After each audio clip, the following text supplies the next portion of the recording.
మన రక్షకుడైన యేసుక్రీస్తు నామమున అందరికీ వందనాలండి. ఈరోజు దేవుని మాటలు సామెతల గ్రంథము 24వ అధ్యాయము 10వ వచనము. శ్రమ దినమున నీవు కృంగిన యొడల నీవు చేతకాని వాడవగుదువు. ప్రేమైన దేవుని బిడ్డలారా, చాలామంది ఒక చిన్న శ్రమ రాగానే కృంగిపోతారు. ఇంకా వాళ్ళకే జరిగినట్టు, ఇంకా జీవితం అంతా అయిపోయింది అన్నట్టు ముఖం పెడతారు. ఇంట్లో నుంచి బయటికి రారు, ఏ పనులు చెయ్యరు, అంతా నా మీదనే పడిపోయింది అనేటట్టు ఉంటారు.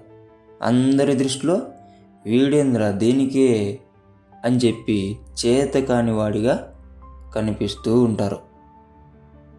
దేవుని బిడ్డలారా, మీరు ప్రార్థించేవారు, వాక్యంలో ఎదిగేవారు, అభిషేకంలో నడిచేవారు, ఆత్మను కలిగినవారు, మీరే శ్రమ రాగానే కృంగిపోతే ఇంకా దేవుడు తెలియని ప్రజలేం కావాలా? ప్రార్థన అంటే తెలియని ప్రజలేం కావాలా? శ్రమతో పోరాడడం ప్రార్థించే వాళ్ళకు తెలుసు. దేవుని బిడ్డలారా, ఆలోచించు. నీ జీవితంలోకి శ్రమ వచ్చిందంటే అది నిన్ను ఉన్నత స్థితికి తీసుకెళ్ళడానికే. ఇలా ఆలోచించిన వాడు ఏం చేస్తాడంటే శ్రమతో పోరాడతాడు, దాన్ని గెలుస్తాడు, దేవుడి నుంచి వచ్చే దీవెన పొందుకుంటాడు. ఆమెన్. అందుకే దేవుని బిడ్డలారా, శ్రమ రాగానే భయపడకూడదు.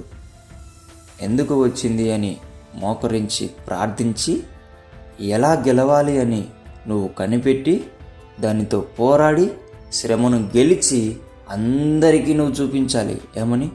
వీడేంద్ర శ్రమ వచ్చినా సంతోషంగా ఉన్నాడు, శ్రమ వచ్చినా ఏ దిగులు లేదు, ఎలా ఉండగలుగుతున్నారా అనేటట్టు నీ ధైర్యం అందరినీ బ్రతికించే విధంగా ఉండాలి. అలాగా ప్రార్థించే వాళ్ళు మాత్రమే ఉంటారు. అలాగా ఒక నిజ క్రైస్తవుడు మాత్రమే ఉంటాడు. అలాగా దేవునితో నడిచేవాడు మాత్రమే ఉంటాడు.